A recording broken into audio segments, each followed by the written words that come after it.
l'environnement, de l'assainissement et du développement durable a procédé au lancement officiel du concours d'entrée 2026 au centre de formation pratique forestier Jean Digui Keita de Tabakoro et 707 candidats sont en compétition pour tout le Mali. Après la désignation du capitaine Ibrahim Traoré, président du Faso, à la tête de la présidence de la Confédération des États du Sahel lors de la deuxième session du Collège des chefs d'État de la Confédération AES, 3 jours après cette assise historique, quelle lecture fait la population bamakoise de cette décision? Élément de réponse dans ce 20h. Convention collective des chauffeurs et transporteurs routiers. Le gouvernement lance une vaste campagne nationale pour mieux faire connaître le texte signé en février 2022. Et c'est pour renforcer la protection des travailleurs, garantir le respect des droits sociaux et encourager à l'immatriculation à l'INPS et à l'assurance maladie obligatoire. Lancement du projet de renforcement des marchés des intrants et produits du maïs et du riz à Ségou. Un investissement de 900 millions de francs CFA pour la création d'emplois pour les jeunes dans cette région du pays. Merci de suivre le 20h de ORTM1. Mesdames, Messieurs, bonsoir. Tout d'abord, et en image, en marge des travaux de la deuxième session du Collège des chefs d'État de la Confédération des États du Sahel, le général d'armée Assimi Goïta a fait visiter à ses hôtes une exposition artistique soigneusement aménagée dans le jardin du palais de Koulouba. Les œuvres présentées célèbrent le génie et la diversité de l'art sahélien. Des portraits rendant un hommage à des figures emblématiques telles que Bako Dagnon, Koni Koumare, Kandia Kouyaté, ainsi qu'à de nombreux autres artistes dont le talent a dépassé nos frontières. Un véritable moment de souvenir, d'histoire et de cohésion. Les œuvres sont du professeur Oumar Kamara, dit Kamaraka.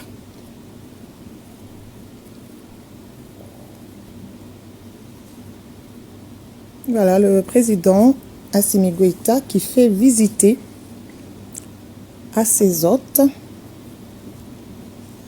des portraits d'artistes dans le jardin du palais de Koulouba. Et 3 jours après la désignation du président du Faso, Ibrahim Traoré, président de la Confédération des États du Sahel, lors de la deuxième session du Collège de la Confédération AES, comment la population bamakoise réagit face aux conclusions de cette assise. Quelques avis avec Awa Adama Koulibaly et Alkaou Traoré. A diyara an ye barikama kɛra min ye n'a kɛra an yɛrɛ ka président ye a ye jala di Ibe ma o jaabi yɛrɛ de diyara ne ye. Mɔgɔw dira Burkina ma komi a tun b'anw de bolo yan a bɛ yɛlɛma jamana 3 ni ɲɔgɔn cɛ de ayiwa n'a dir'o fana ma o diyara an ye o bɛnna anw ma ka d'a kan mun na jamana ninnu bɛɛ ye kelen ye o y'o de yira anw na o y'o sigi de k'anw fɛ yan bon min diyara an ye kosɛbɛ frontières lakanani ninnu alhamdulillah an bɛ Ala fo ka Ala barikada. Jamana 3 in u farala ɲɔgɔn kan waati min na a waati ma kɛ waati janba ye ten mais u ye baarabaw kɛ min tɛmɛna san damadama baaraw kan quoi. Jamana 3 nin kɛlen k'u tɛgɛ di ɲɔgɔn ma Ala sɔnna ma tiɲɛ yɛrɛ la anw jamanadenw an ye nafaba ye a la. Ne yɛrɛ ye nordiste de ye ne bɔ Tombouctou région na gɛlɛya min ye an ka jamana sɔrɔ n bɛ se ka caman fɔ a la ka sababu kɛ n y'a caman vécu ni fara ɲɔgɔn kan in a kɛra sababu ye ka na ni bɛn dɔ ye ka na ni basigi dɔ ye ka na ni hakilisigi ye. En kelen min kɛra a diyara n ye a bɛnna ma parce que jamana 3 in farali ɲɔgɔn kan a bɛ kɛ sababu ye ka fɛn caman nɔgɔya bon surtout fana jamanakuntigiya dili Ibe fana ma bon tubabu ka kuma ça fait de plus. Min diyara n ye ɲɔgɔn ye kɔnɔna la o ye bangeko in ani télévision AES ani radio AES ani a journal min kɛra Niger a dara Ibrahim ma a diyara an ye kojugu. Sommet a y'a yira ko président bɛnnen don donc an maliyɛnw ani burkinabɛw nigériens an fɛnɛ bɛnnen don donc o de sommet yɛrɛ diya bɛɛ ye donc sommet in kɔni o y'a di burkina président ma a diyara an ye lagare don a bɛ lagare bila cɛmancɛ de la donc kɔrɔbalen filaw b'a a diriger ka taa a bɛ Ibe bolo a bɛ Asimu bolo a bɛ Cani bolo a bɛɛ o mɔgɔ kelen de Ala k'a ta timɛ yira a la a bɛ a projet min ɲini Ala k'a bɛɛ ɲɛ Ala k'an bɛɛ nafalan bɔ a la. Que Dieu exauce les prières. Et l'amicale des anciens ambassadeurs et consuls généraux du Mali et l'association du Mali Tlékoura adressent ses vives félicitations au gouvernement de la République du Mali pour la bonne tenue de la deuxième session du Collège des chefs d'État de la Confédération AES les 22 et 23 décembre dernier. Il félicite particulièrement le président sortant de la Confédération AES, le général d'armée Assimi Goïta, pour les succès engagés pendant son mandat. Toujours dans l'actualité AES au Burkina Faso, rentrée académique de l'École nationale de police. Elle est placée sous le thème responsabilité professionnelle du policier dans un contexte sécuritaire complexe. Plus de 4000 élèves ont rejoint l'école. Reportage de Fanta Ouattara. Cette cérémonie consacre la rentrée académique 2025-2026 de l'École nationale de police. Elle réunit autorités administratives, encadreurs, élèves et partenaires de l'institution. Les nouvelles recrues de la 56e promotion enregistrent 936 élèves sous-officiers et 106 élèves de la police municipale, tous grades confondus. La formation va durer 2 ans. Il y a d'abord la formation militaire de base qui doit s'effectuer, qui est en cours actuellement. Il y a la formation théorique. Ces cours théoriques seront également ponctués de pratiques dans un contexte sécuritaire difficile et depuis longtemps. Et les défis sont multiples. Et nous voulons faire en sorte que, en tout cas, à la fin de la formation de cette promotion, elle soit véritablement en phase avec, en tout cas, les réalités du terrain. La diversification des offres de formation certifiante et leur digitalisation font partie des projets au titre de la nouvelle année. C'est d'inviter non seulement les apprenants à se mettre à la disposition des encadreurs qui sont bien sûr des encadreurs de qualité et compétents afin de répondre plus tard à l'appel sur le terrain pour faire baisser non seulement le taux de criminalité, mais également contribuer à la lutte contre le terrorisme. Placé sous le thème « Responsabilité professionnelle du policier dans un contexte sécuritaire complexe », cette communication lance officiellement les activités académiques.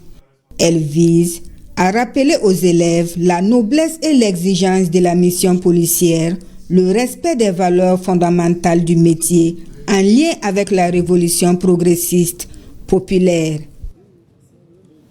Installation au Centre international des conférences Mahatma Gandhi de Niamey du comité ad hoc chargé de l'écriture de l'histoire générale du Niger depuis le 7e siècle à nos jours. Jocelyne Amoussou. Le Niger ouvre une nouvelle page de son histoire. Cette histoire peu connue ou méconnue du grand public, avec cette cérémonie d'installation officielle du comité ad hoc chargé de l'écriture de l'histoire générale du Niger.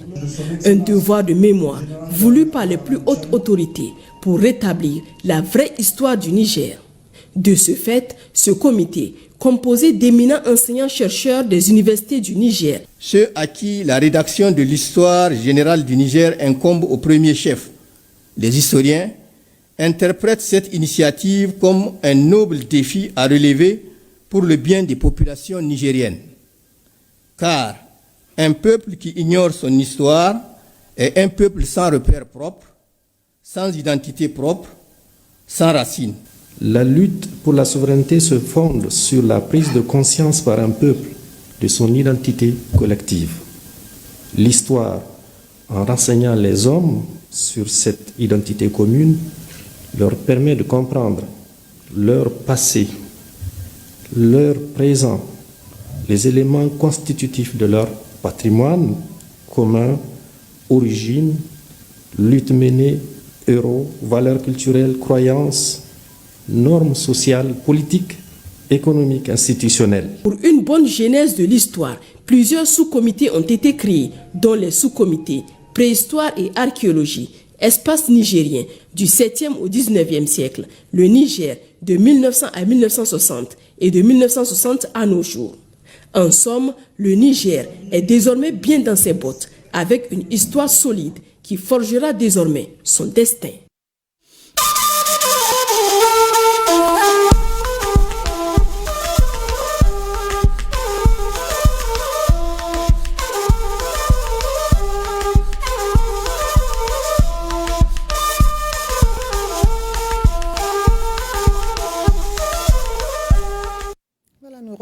page AES pour parler du concours d'entrée au centre de formation pratique forestier Jean-Digui Keita de Tabakoro. Je le disais en titre, 707 candidats composent au compte de l'année 2026 sur l'ensemble du territoire national. Awadama Koulibaly et Tchédje Kamara.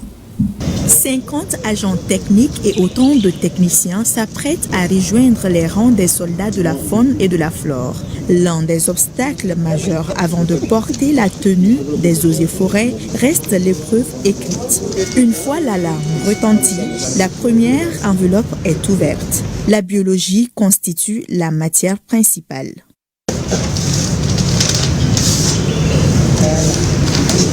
Voilà, donc vous voyez le sujet. J'ai décidé de faire le concours parce que je vais être un agent des eaux de forêt. Je suis sûre de moi, ça va marcher. Je me suis bien préparée. Dieu merci. Croire en ses propres compétences, clé de la réussite. Un message fortement prôné par les autorités à l'occasion de chaque examen et concours. Le mot d'ordre a été transmis aux candidats par les 3 ministres en charge de l'environnement, de l'éducation nationale et du travail.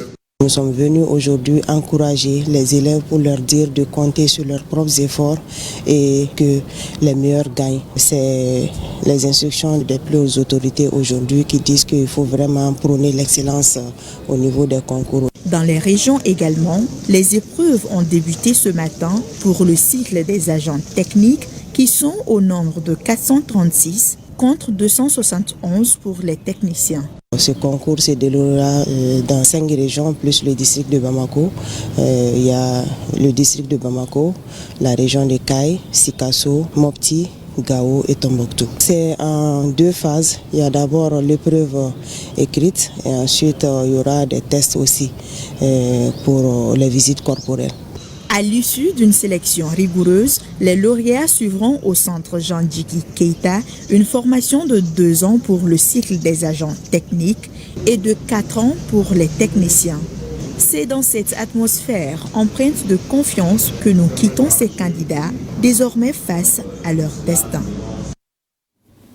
On en vient à un autre titre de ce journal, à la convention collective des chauffeurs et transporteurs routiers signée en février 2022 est au cœur d'une campagne nationale d'information et de sensibilisation car selon un constat, elle est mal comprise et peu appliquée alors que l'opération vise à renforcer la protection des travailleurs du secteur, améliorer le respect des droits sociaux et promouvoir l'immatriculation à l'INPS et à l'assurance maladie obligatoire.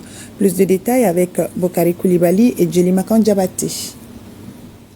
Signée le 22 février 2022, la convention collective des chauffeurs et transporteurs routiers peine encore à être pleinement comprise par les acteurs du secteur, une situation qui freine son application effective sur le terrain. Pour lever cet obstacle majeur, le ministère en charge du dialogue social a initié une vaste campagne d'information et de sensibilisation à l'intention des travailleurs et des employeurs du transport routier. Il s'agit de faire connaître aux travailleurs et aux employeurs du secteur des transports les dispositions du Code du travail et du Code de prévoyance sociale relatives à l'immatriculation des chauffeurs à l'INPS et à l'AMO.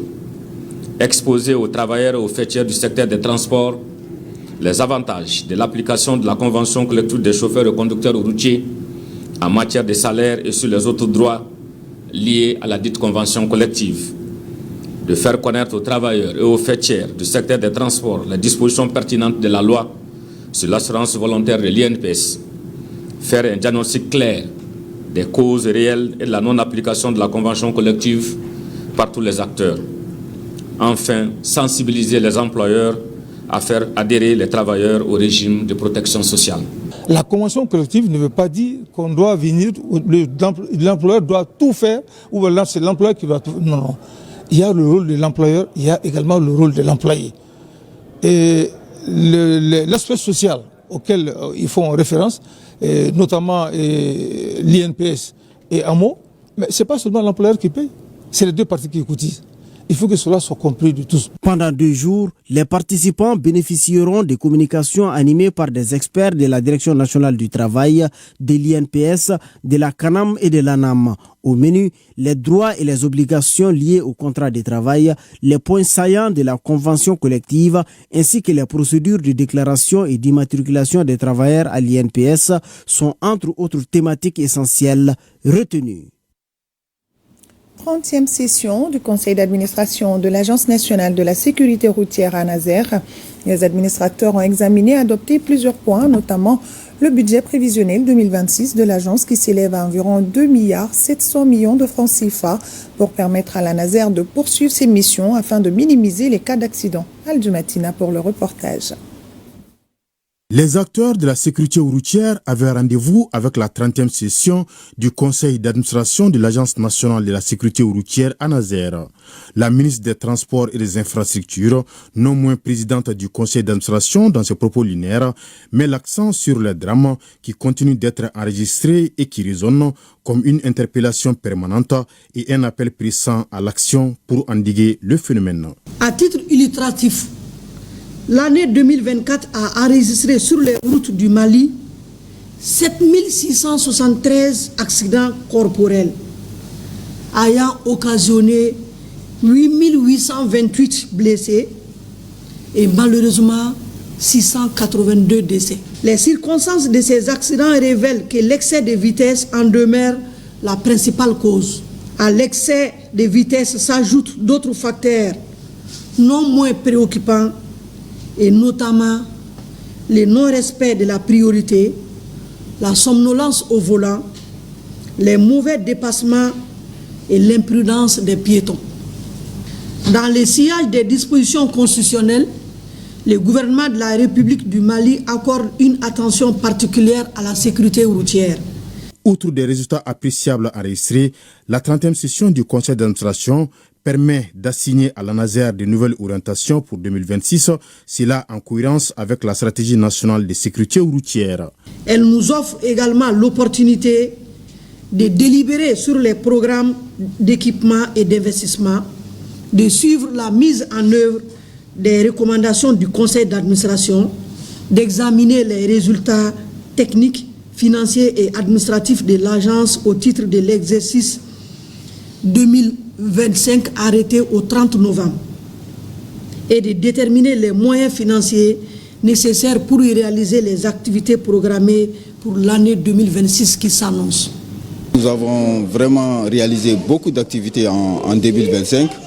Nous avons procédé donc au renforcement de la surveillance routière avec l'acquisition des matériels de pointe, de contrôle routier. Et ce qui nous a permis d'ailleurs de faire avec la police et la gendarmerie qui sont nos partenaires plus de 220 contrôles routiers, aussi bien en urbain qu'en interurbain.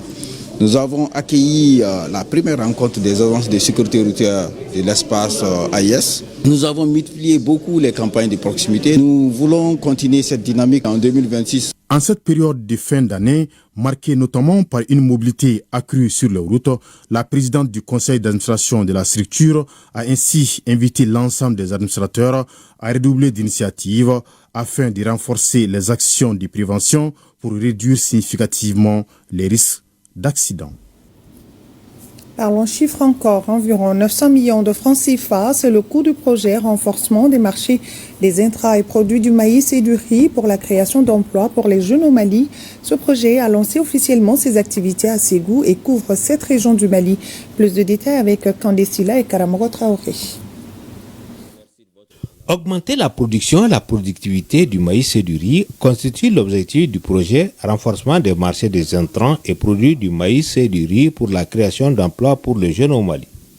Ce projet, qui a lancé officiellement ses activités à Ségou, est porté par le consortium d'ONG, AMED, Association malienne d'éveil au développement durable et Agri-Vision Sahel, en partenariat avec l'Alliance pour une révolution verte en Afrique AGRA, et bénéficie de l'appui financier de la fondation Mastercard à travers le programme IEFA. Ce projet que nous lançons aujourd'hui, d'une durée de 36 mois, avec une enveloppe de 1 675 894 $ USD, soit environ 900 millions de francs CFA, va couvrir 1002 villages, 69 communes, 17 cercles dans les régions de Bougouni, Djoila, Koulikoro, Koutchala, San, Sigasso et Ségou. De façon générale, il ambitionne d'offrir des opportunités d'emploi aux jeunes, en particulier aux jeunes femmes. Cette cérémonie de lancement qui regroupe les autorités responsables chargés de la mise en œuvre et bénéficiaires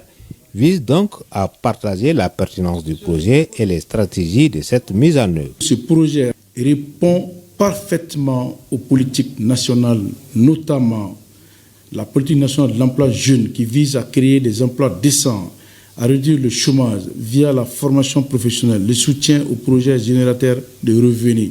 Une occasion pour les uns et les autres d'inviter les parties prenantes à plus d'engagement pour l'atteinte des résultats escomptés du projet. 11e session du comité de pilotage du programme d'amélioration du secteur de l'électricité au Mali. Les participants ont suivi avec intérêt la présentation de l'état d'avancement du programme arrêté au 15 novembre 2025. Reportage Ibrahim Kaoukonaté et Salif Magiraga. Placée sous les signes des grands défis, la 11e session du comité de pilotage du PASEM vise à faire le point sur l'état d'avancement du projet, identifier les défis et opportunités et à prendre des décisions stratégiques en vue de l'amélioration du secteur de l'électricité au Mali. Le projet va vers sa fin. Et l'un de ces défis, c'est de pouvoir faire construire une ligne haute tension de Balengue à Dar Salam. Nous avons eu 2 phases du projet. Une première phase où nous avons procédé à la rénovation et à la réhabilitation des ouvrages électriques des EDM, le réseau de distribution et le réseau de transport. Nous avons eu à réaliser pas mal d'ouvrages. Nous avons équipé EDM pour lui permettre de faire sa maintenance et son dépannage dans des conditions vraiment acceptables. Et nous avons équipé nos collaborateurs d'équipements et d'outillage de sécurité pour leur permettre de travailler en toute sécurité. Au 15 novembre 2025, le projet a enregistré un taux global d'exécution physique de 45,38% contre 41,14% au 31 mai 2025. Les avancées majeures enregistrées notamment sur la composante 1 sont entre autres l'achèvement des travaux de réhabilitation et de renforcement des postes HTB de l'AFIA, de Sirakoro, de Calaban et de Balengue par la mise en service de plusieurs transformateurs de 60 MVA, 150 kV, la pose des cellules moyenne tension, l'acquisition et la pose de 43 postes de distribution HTA-BT d'une puissance totale de 14 MVA. La rénovation et la construction de nouvelles lignes de distribution pour une longueur totale de 210 km.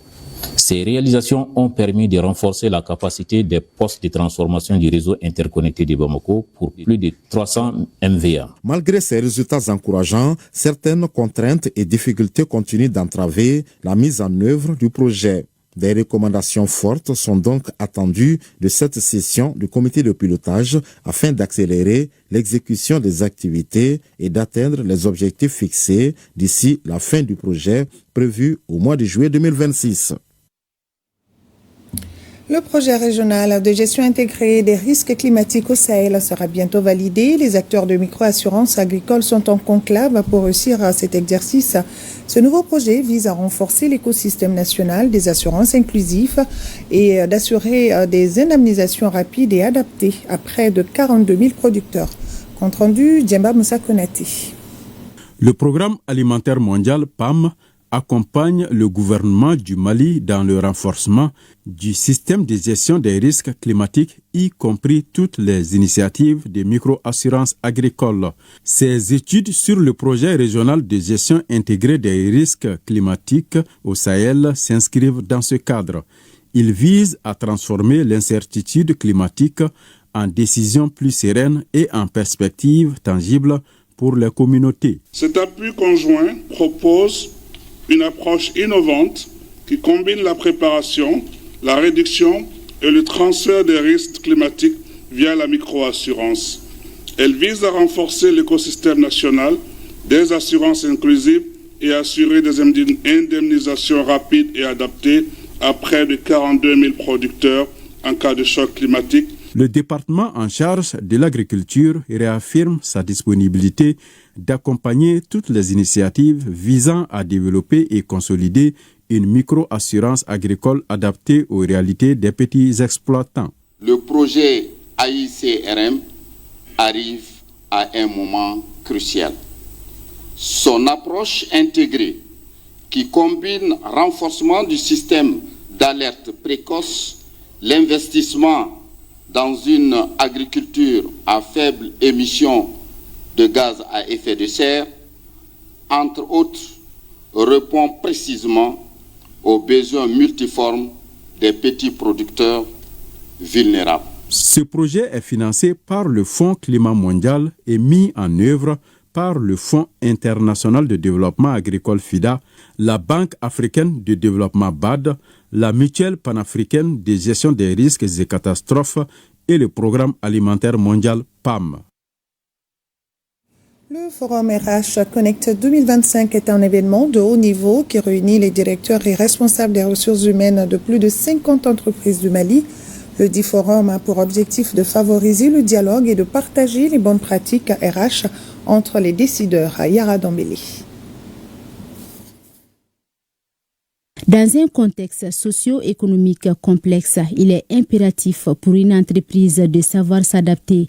C'est dans cette logique que les responsables et décideurs de plus de 50 entreprises maliennes se retrouvent pour partager les bonnes pratiques RH afin de faire face aux multiples contraintes socio-économiques du moment. Nos entreprises évoluent aujourd'hui dans un environnement marqué par la complexité et l'incertitude, à savoir croissance accélérée, pression accrue sur les résultats, transformation des attentes, des talents et parfois des crises imprévisibles comme celle qu'on traverse actuellement. C'est précisément ce terrain fait de défis concrets et de décisions stratégiques qui a inspiré la création de ce forum. Ce partenariat entre GRM et TEMAC repose sur une conviction commune. Le développement économique durable passe par des ressources humaines fortes, structurées et visionnaires. Les 5 panélistes du jour ont partagé leur expérience, leurs regards stratégiques et prodigué des conseils pratiques aux participants.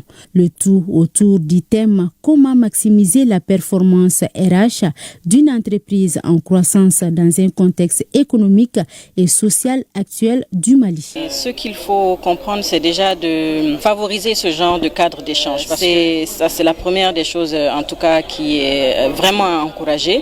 Et après ça, il faut aussi vraiment établir des stratégies qui seront beaucoup plus adaptées, en tout cas, aux réalités actuelles. Et pour ça, il faut vraiment s'asseoir, réfléchir, analyser certaines variables et prendre des décisions en fonction. Cet espace d'échange et de réflexion pour les responsables d'entreprise a été fortement apprécié par le CNPM, Conseil national du patronat, qui renouvelle son accompagnement. J'avoue que nous devons tous reconnaître notre erreur sur ce sujet, que ce soit au niveau de nos organisations professionnelles, que ce soit au niveau de nos entreprises. Nous n'avons pas fait assez. Nous n'avons pas assez mis comme un élément central de nos actions, de nos décisions. Et nous n'avons pas assez soutenu les professionnels du RH et de tous ceux qui en font un métier, et en tout cas viennent de nous aider à régler beaucoup de problèmes. Et nous devons maintenant y remédier en nous concentrant sur ce sujet, en donnant la mission à ceux qui savent le faire. Le CNPM restera à l'écoute. L'adaptation des pratiques RH aux exigences de croissance et aux standards de performance, le recrutement et la rétention des talents clés dans un marché concurrentiel ainsi que la gestion de carrière et la méthode d'évaluation ont été largement développées afin de mieux outiller les patrons des ressources humaines à faire face aux défis de l'ère. Atelier national de formation des enfants journalistes, une initiative de l'Agence malienne de presse et de publicité en collaboration avec l'UNICEF. Au programme apprentissage des techniques d'écriture, montage vidéo et mise à niveau sur les effets du changement climatique. Awadama Koulibaly et Alkao Traoré pour le reportage. Ils n'ont pas encore l'âge pour présenter le journal télévisé, mais déjà ils ont le goût de l'information. Venus de 8 régions du Mali et du district de Bamako, 17 enfants font leur premier pas dans l'univers médiatique. Leur centre d'intérêt, la plume, le micro et la caméra. Ils s'initient au rudiment du journalisme. J'ai voulu postuler à ce programme d'enfants journalistes parce que j'aime défendre le droit des enfants, faire entendre la voix des sans-voix, montrer aux décideurs et aux grandes personnes que nous aussi, nos enfants, nous avons des droits, nous avons également des devoirs et nous avons le droit d'être entendus. Avec des fausses informations, on ne peut rien faire dans ce monde. Et le travail du journaliste, c'est diffuser la bonne information rétablir la vérité. C'est un métier qui me passionne beaucoup, particulièrement au Mali. On connaît le contexte. Une fausse information peut vite détruire des vies. Cette formation de 4 jours s'inscrit dans l'une des missions de l'UNICEF, accompagner le département de la communication dans le renforcement des capacités des médias en vue de la production de contenus de qualité sur les droits de l'enfant. Aujourd'hui, nous outillons les principaux concernés, à savoir les enfants eux-mêmes, structurer et former un réseau d'enfants journalistes afin qu'ils disposent des outils, des repères éthiques et des accompagnements nécessaires pour raconter leur réalité, éclairer les décisions et inspirer leur communauté. Le projet Enfants et médias au Mali, porté conjointement par l'AMAP et l'UNICEF, constitue une initiative stratégique. Il vise à former des enfants appelés à devenir des journalistes professionnels, conscients des enjeux et de leur société, porteurs des valeurs de vérité, de responsabilité et de cohésion sociale. De l'apprentissage à la pratique, ces enfants écrivent déjà les premières lignes du journalisme de demain. Une relève consciente, responsable et engagée au service des droits de l'enfant et de l'avenir du Mali. Et afin de pérenniser les acquis, un suivi rigoureux et un accompagnement seront assurés par les correspondants de l'AMAPA dans les différentes localités concernées, Kaï, Koulikoro, Ségou, Sikasso, Mopti, Tombouctou et Gao. Production énergétique et dynamique économique au Mali, comment transformer la crise en opportunité, c'est le thème débattu devant la presse et le monde de l'entrepreneuriat, une opportunité offerte par le réseau des entreprises en Afrique de l'Ouest au monde scolaire et aux jeunes entrepreneurs pour renforcer leurs connaissances sur un sujet donné. Les détails avec Alocénie Touré. Cette crise énergétique constitue une opportunité formidable, affirme d'emblée le conférencier Ibrahima Togola. Selon le CEO d'Access SA, le moment est plus que jamais propice pour évaluer nos nombreux atouts et les exploiter afin de s'affranchir définitivement du piège thermique. Les autorités maintenant ont fixé comme cap la souveraineté de notre pays et la souveraineté du pays étant la priorité. Donc cette souveraineté doit être faite non seulement avec l'homme malien, mais aussi avec les ressources maliennes et qui sont le vent, qui est l'hydraulique, qui est le soleil et qui est vraiment les lithium, qui est vraiment aussi le financement par des mécanismes internes qui existent, que nous avons exposés. Donc je pense que tout ça mis ensemble peut faire que nous pouvons vraiment saisir la dynamique actuelle. Le Mali qui est aujourd'hui dépendant des ressources énergétiques venant d'autres pays sera un pays à un horizon très court, moyen et long terme, et être vraiment un pays qui sera un exportateur net des solutions envers les autres pays. Historiquement, le Mali s'est illustré dès l'indépendance comme un pionnier des énergies renouvelables. L'État a d'ailleurs multiplié les incitations fiscales pour faciliter l'accès aux équipements solaires. Pour l'expert, le pays dispose de ressources naturelles nécessaires comme le soleil, l'eau, le vent et désormais le lithium pour développer ses propres solutions. Toutefois, le succès de cette transition repose sur 2 piliers. L'encouragement des partenariats publics-privés PPP et une gouvernance rigoureuse du secteur, gage d'un mix énergétique performant. Aujourd'hui, nous sommes le 3e pays au monde qui a décidé en 1962 de créer un laboratoire d'énergie solaire. Donc les autorités maliennes ont toujours eu un penchant vers les énergies renouvelables. On n'apprend pas aujourd'hui. Le Mali a construit déjà la plus grande centrale solaire au monde en 1968, c'est-à-dire à Direy. Le Mali a eu une vocation toujours tournée vers le soleil. Donc avec aussi les efforts aujourd'hui sur l'exonération des équipements d'énergie renouvelable, donc ça montre encore une fois de plus que l'État fait des efforts. C'est souvent des équipements qui ont été installés en Europe et qui ont déjà plus de 20 ans. Donc c'est les centrales qui sont installées en Europe dans les années 2000, 2005, donc qui sont en fin de vie et qui doivent être détruits. On paye pour les détruire, que les gens mettent dans les conteneurs pour les amener chez nous sur le marché. Selon les spécialistes, si les conditions évoquées sont réunies, le Mali pourra dans une quinzaine d'années rattraper le retard, renforcer son industrialisation et augmenter considérablement sa richesse tout en créant des emplois pour les jeunes. Nous restons avec les jeunes. 15 étudiants en épidémiologie du terrain de la faculté de médecine et d'odontostomatologie viennent de recevoir leur diplôme de fin d'études. La 6e promotion se dit prête à servir le pays et est reconnaissante pour la qualité de la formation reçue. Compte rendu à Ouatraoré et Souleymane Diabaté.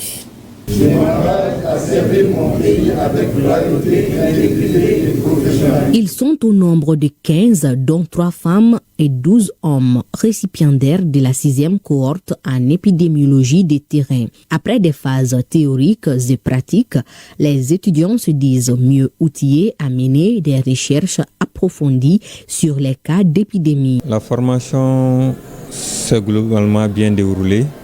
On a fait la formation, les phases de terrain, les phases d'activité sur place. Donc ça a été 5 ateliers et 4 terrains.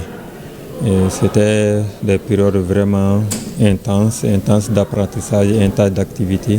Vous êtes désormais des acteurs clés, des sentinelles prêtes à surveiller les maladies et en rendre compte. Dans un pays confronté à des cas d'épidémie comme le nôtre, cette 6e promotion vient en renfort dans la lutte contre les épidémies, un problème de santé publique. Nous vivons sous la menace constante de maladies infectieuses dont l'apparition ou la résurgence brutale soulève de nombreux défis inattendus. Cette menace demeure toujours d'actualité, se traduisant par les récentes épidémies de dengue que nous avons connues depuis de 2003 jusqu'à maintenant, de diphtérie et de mpox que nous sommes en train de traverser présentement. Et cette nouvelle cohorte viendra renforcer le rang des épidémiologistes de terrain de niveau intermédiaire. Rechercher, collecter, analyser afin de prévenir les cas d'épidémie chez l'homme et les animaux est l'objectif de cette 6e promotion d'épidémiologistes de terrain.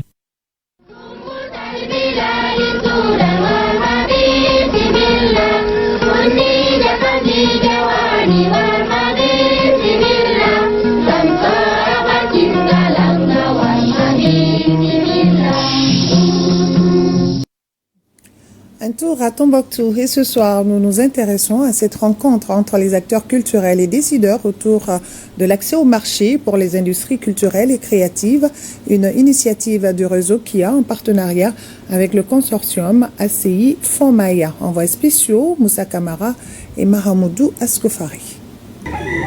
À Tombouctou, créer ne suffit plus. Artistes et entrepreneurs culturels font face à une même réalité. Produire des œuvres, mais peinent à les vendre. C'est autour de cette problématique que le réseau KIA, avec l'appui du consortium ACF Fonmaya, a organisé une table ronde stratégique consacrée à l'accès au marché des industries culturelles et créatives. On a souhaité cet espace pour échanger aussi sur la question de la professionnalisation des acteurs culturels qui puissent accéder aussi au financement, à un financement adéquat. Et la culture, c'est 2 dimensions majeures. La dimension non marchande, la culture génératrice de sens, de valeurs et d'identité, tel que ce qui se passe actuellement à Tombouctou, dans le cadre de la biennale artistique et culturelle. Pour les participants, un constat s'impose. La création seule ne garantit plus des revenus durables. La professionnalisation de la chaîne des valeurs culturelles devient une nécessité, allant de la production à la commercialisation. Pour créer de bons produits, il faut former les acteurs.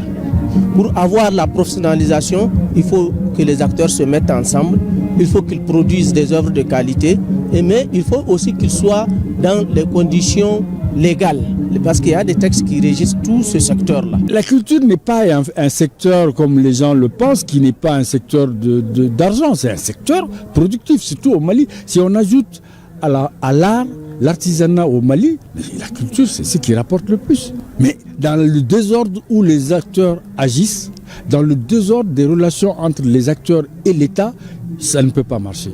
Il faut qu'on restructure tout ça et qu'on formalise les rapports. Organisée en marge de la Biennale artistique et culturelle Tombouctou 2025, la rencontre bénéficie de l'accompagnement du département en charge de la culture. À travers cette initiative, le ministère de la Culture salue l'engagement des acteurs culturels, des partenaires et des organisations qui œuvrent au renforcement des capacités, à la professionnalisation et à l'ouverture de nouvelles opportunités pour les acteurs culturels, notamment dans les régions. À Tombouctou, la culture ne demande plus seulement à être admirée.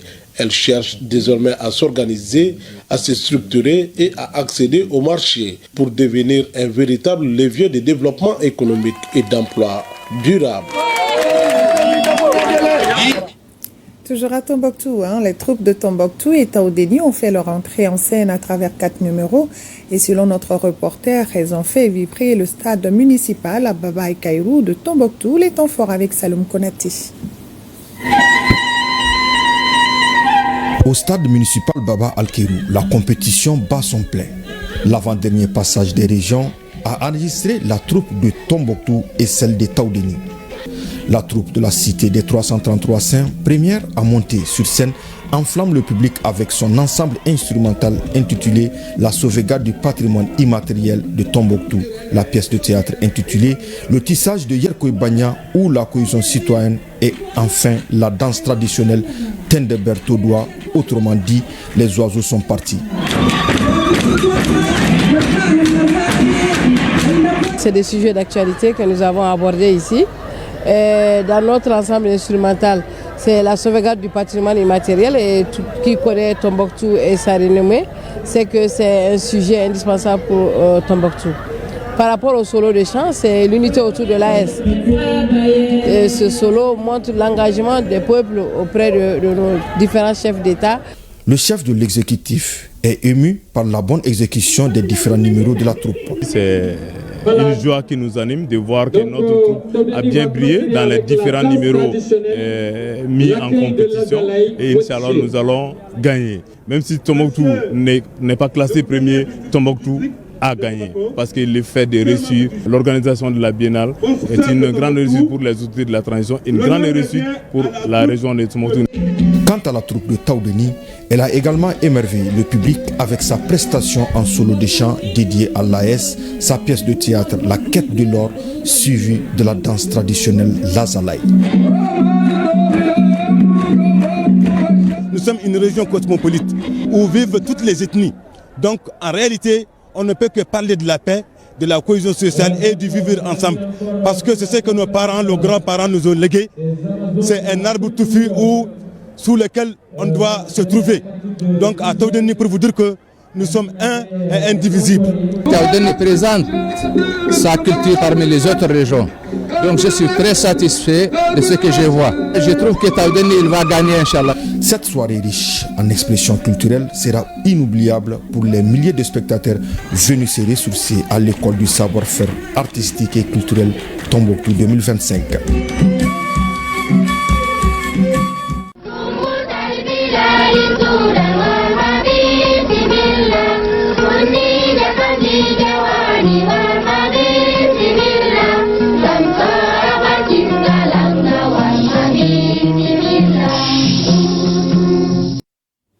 Et ce communiqué, l'AMSUNEM, en réaction aux propos tenus par Mahmoud Dicko depuis son exil volontaire en Algérie, l'AMSUNEM informe avoir pris connaissance à travers une vidéo diffusée sur les réseaux sociaux de l'intervention de Mahmoud Dicko depuis son exil volontaire en Algérie. Après authentification, l'AMSUNEM fustige avec la plus grande fermeté l'attitude irresponsable de Mahmoud Dicko qu'elle juge attentatoire à la cohésion sociale et à l'unité nationale de notre pays et condamne fermement ce comportement apatride de Mahmoud Dicko dont l'objet est de déstabiliser les institutions de la République, de discréditer les autorités de la transition, signé le secrétaire général. Dans le cadre de la Journée internationale des migrants célébrée les 18-19 décembre 2025, un concours de musique a été organisé afin de sensibiliser le public sur les dangers de l'immigration clandestine. Lors de la nuit des migrants, plusieurs artistes ont été primés pour la qualité de leurs chansons et la pertinence des messages de sensibilisation. Reportage Ibrahim Kaokonaté et Tchédje Kamara.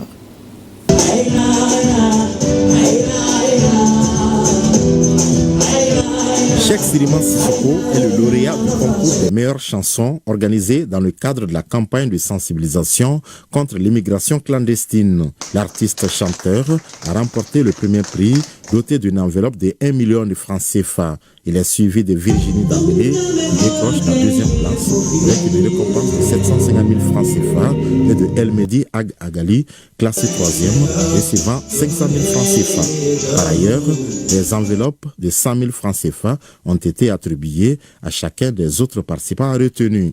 On sait que c'est difficile, il y a des gens qui prennent des routes difficiles. Donc c'est pour les encourager à prendre le bon chemin. Beaucoup de choses qu'on ne dit pas. Les gens meurent beaucoup sur la mer, il y a de l'esclavage et tout. Donc c'est pour les encourager à prendre le bon chemin, c'est-à-dire l'immigration irrégulière. Pourquoi je suis très heureux, je n'ai pas de mots, je peux que dire merci. Vous avez été les acteurs de la réussite de cette soirée. Vous avez été nos stars aussi durant cette soirée. Vous avez animé, accompagner nos invités et je tiens vraiment à vous remercier pour votre engagement. Vous avez accompagné. On avait des autres remarques, on avait les ministres des Affaires étrangères du Burkina qui étaient là et d'autres pays. Ils sont repartis avec une image positive de ce que le Mali fait pour ses migrants, au point où ils ont même suggéré qu'on fasse des choses avec eux pour magnifier les migrants. À la fin de la cérémonie, le chef du département a rendu un vibrant hommage à l'ensemble de ses collaborateurs ainsi qu'aux membres du jury pour leur engagement et leur contribution à la réussite de cette première édition.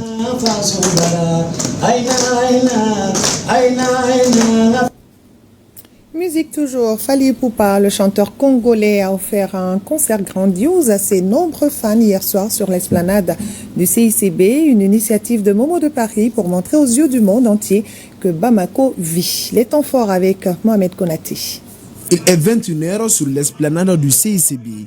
L'ambiance est déjà électrique pour le concert tant attendu de Fally Ipupa. En coulisses, l'organisation s'active.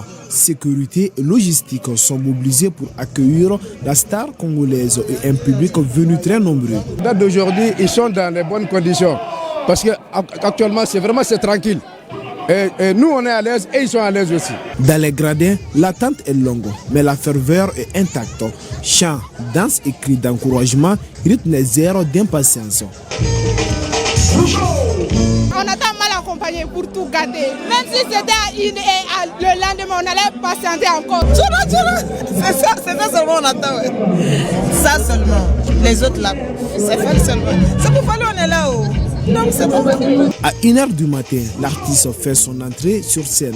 L'esplanade du CICB explose sous les acclamations des Warriors.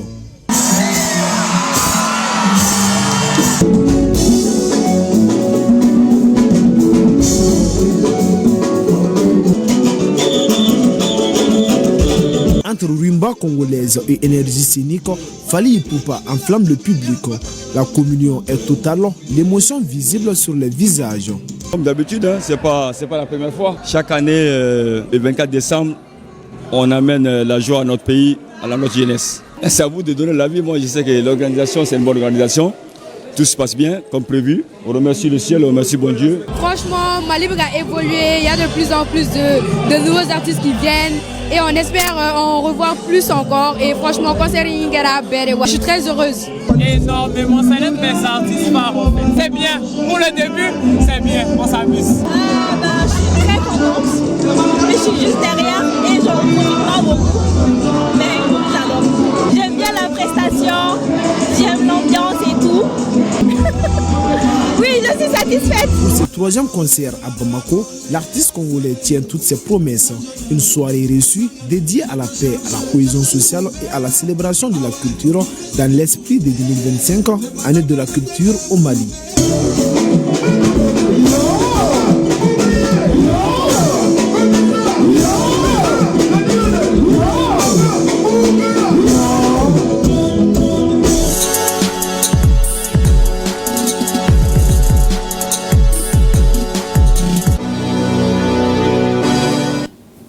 À présent dans cette édition et nous recevons Kodi Sibi pour l'actualité sportive. Bonsoir Kodi Sibi. Bonsoir Kadiatou, bonsoir à tous. Alors, CAN Maroc 2025, les Aigles du Mali se sont relancés dans la compétition avec le nul, un but partout hier contre le Maroc. Oui, les Aigles ont un dernier match à disputer, ce sera lundi contre les Comores Oui, la confiance qui règne désormais chez le capitaine Yves Bissouma et ses partenaires.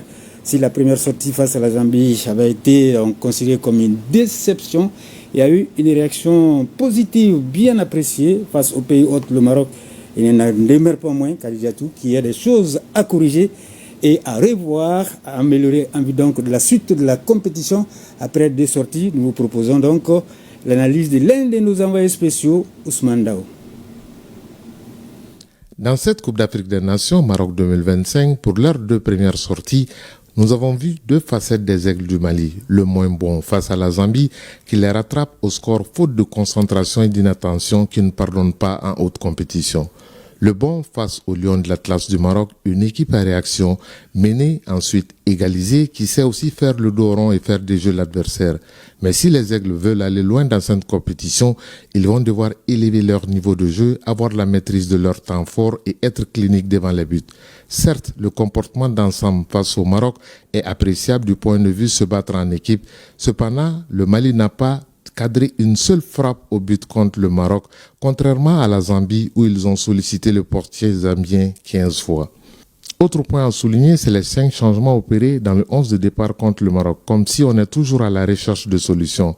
La CAN, ça se joue sur les détails. Au sélectionneur, comme il aime le dire, il a 28 bons joueurs. Quitte à lui de savoir tirer le meilleur de son groupe à partir de ce Maroc-Mali qui peut être le match référence pour les Aigles du Mali pour qu'ils continuent de planer dans le ciel marocain, car à partir de cette 2e journée, toutes les sélections vont prendre le Mali au sérieux. Voilà. Oui, tout à fait. En tout cas, on a vu beaucoup de qualité dans cette équipe-là. Des jeunes joueurs qui se sont révélés, et en tout cas, Kadidiatou connaît, on verra à l'occasion de la dernière rencontre de poule lundi à partir de 19h contre les Comores. Alors, qu'est-ce qu'ils vont nous montrer de plus? Une victoire va nous envoyer en 8e de finale sans autre forme de calcul. En tout cas, on va dire peut mieux faire. Hein. Tout à fait. Le premier championnat national de Chito-Ryu a été lancé hier dans la salle Abdallah Mahaman Aïdara du 26 mars. 3 catégories sont concernées par la compétition. Oui, c'est une compétition en tout cas qui va permettre d'évaluer le niveau des combattants et aussi promouvoir la pratique de la discipline. La jeune fédération mise en place il y a seulement 1 an fait déjà des merveilles sous la houlette de son président Amadou Camara. Alors on revient sur le lancement de ce championnat avec notre reporter Salif Ouedraogo. Premier édition, ce championnat national de Chito-Ryu enregistre la participation des 10 ligues régionales plus le district de Bamako. Ce rendez-vous annuel pour les Chito-Ryuka figure en bonne place dans le programme d'activité de la Fédération malienne. Occasion pour le président Camara de fixer le cap. Ce moment est historique et le fait de le partager avec vous donne une dimension encore plus mémorable. Ce championnat n'est pas seulement une compétition sportive, il est aussi le symbole de notre union, de notre persévérance et de notre vision commune. Car comme le dit si bien l'adage, l'union fait la force, mais la vision guide le chemin. La Fédération malienne de Chito-Ryu, créée en décembre 2024, a pour objectif de promouvoir le vivre ensemble à travers le sport, former les athlètes capables de défendre avec fierté le drapeau du Mali sur la scène internationale. Cette fédération s'invite déjà dans la cour des grands à travers sa capacité de mobilisation et son esprit de rassemblement, d'où la présence à ses côtés des fédérations sœurs. Aujourd'hui est un moment significatif pour nous. Un jour qui restera gravé en lettres d'or dans les annales de notre fédération comme date de début du tout premier championnat de la toute nouvelle fédération créée il y a tout juste 1 an. Que de travail abattu en si peu de temps dans des conditions difficiles. Preuve que cette fédération est composée d'hommes et de femmes déterminés à hisser cette discipline plus haut. Le coup d'essai est devenu le coup de maître. Ce succès retentissant est venu renforcer la Fédération malienne de Chito-Ryu dans ses convictions. Celle de s'investir à développer davantage le Chito-Ryu à travers le territoire national et de produire les meilleurs athlètes. Beaucoup d'ambiance, beaucoup de monde. L'occasion de ce championnat dont la clôture est prévue donc ce dimanche à partir de 10h dans la salle Abdelhamouane Aïdara. On va rappeler des rendez-vous très importants, Garijatou, et la CAN, l'ORTM au cœur de la CAN Maroc 2025. Surtout avec, le lundi. Oui, ce dimanche déjà, il y a 2 gros matchs. Voilà, on a d'abord Burkina-Algérie, ça c'est à partir de 17h. Et surtout, Côte d'Ivoire-Cameroun à 20h. Ça vaut la peine de suivre. Voilà, en tous les cas, avant, à partir de 12h30, et lundi, Mali-Comore. Voilà, lundi, Mali-Comore, voilà. Bien sûr. Merci bien, Kodi Sibi sera là demain également pour l'actualité sportive, tout comme moi pour la présentation du 20h Dieu voulant. Voilà, vous l'aurez compris, c'est la fin de cette édition. Merci à vous de l'avoir suivi. Force à nos femmes, dans le preuve comme dans l'ombre. Votre engagement mérite respect, reconnaissance et soutien. Le Mali dans nos cœurs et dans nos prières. Excellente fin de soirée à tous.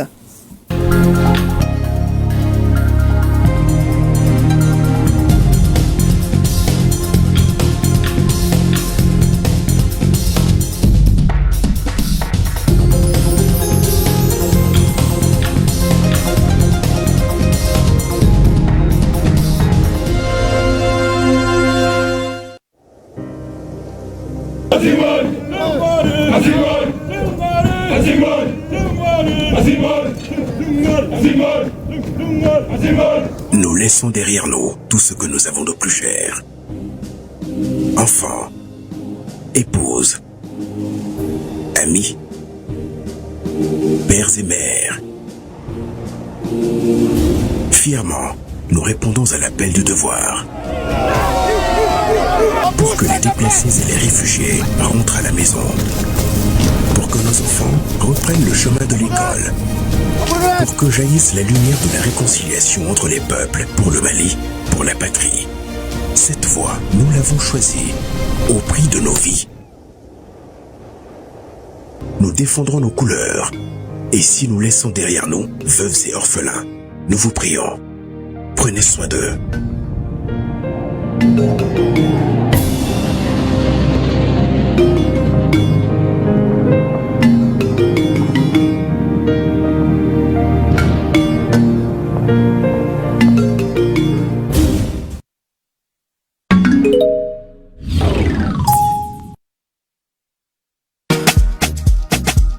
Chers clients, soyez vigilants. Certaines personnes proposent encore des cartes SIM déjà identifiées. Pour plus de sécurité et éviter tout désagrément, achetez toujours votre carte SIM en agence ou espace Orange. C'est la garantie d'une SIM correctement identifiée. Orange est là. Anga boulangerie Layan, buru biglani seko ni donko de kanuya ani kefe kerenkereneu. Au-delà, nebe Mali farine super sugandi. Allez qualité de ani farine to bonyorona. Ni Mali farine supérieure, nega buru kamara. Adundala kadi wa nyogone tenino. Ni nega buru duma gundoe wa odiwe nega client la ni sondia. Iga croissant kadi wati bedi.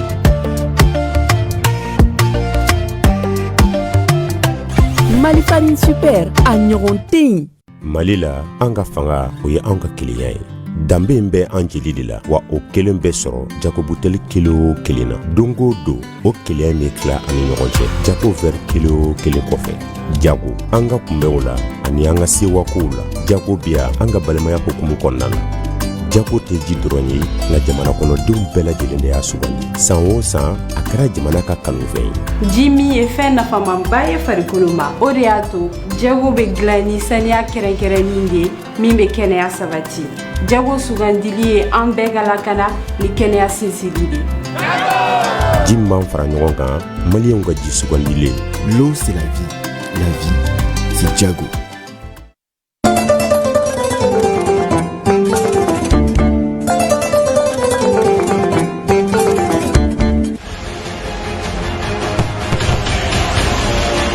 Sanyɛlɛma ɲɛnajɛw mana se o nisɔndiya o bɛ kɛ sababu ye maa caaman olu bɛ siraba matrafa o jama fanba o ye sifinnakaw ye wa olu caaman de bɛ kɛ sababu ye ka sirabakan kasara sɔrɔ a min na dɔw nin bɛ to a da fɛ walasa ka nin dusumakasako in bali an ka sirabaw kan an ka minisiri min ɲɛsinen bɛ jamana in taa ka segin kow ma siraba kan ani mali sirabakow bɛɛ lajɛlen ɲɛnabɔli ma madame Dambele Maduna Sisoko a ko a bɛ a ɲini siraba matarafaba bɛɛ lajɛlen fɛ an ka dɔ fara an ka basigi kan ani ka sira di ɲɔgɔn ma an bɛɛ lajɛlen ka an jɔyɔrɔ fa nin waati ninnu kɔnɔna na a ko a b'a ɲini bolomafɛn bolilaw bɛɛ lajɛlen fɛ u k'u janto hakɛ la hakɛ min yamaruyalen bɛ u ye duguba kɔnɔ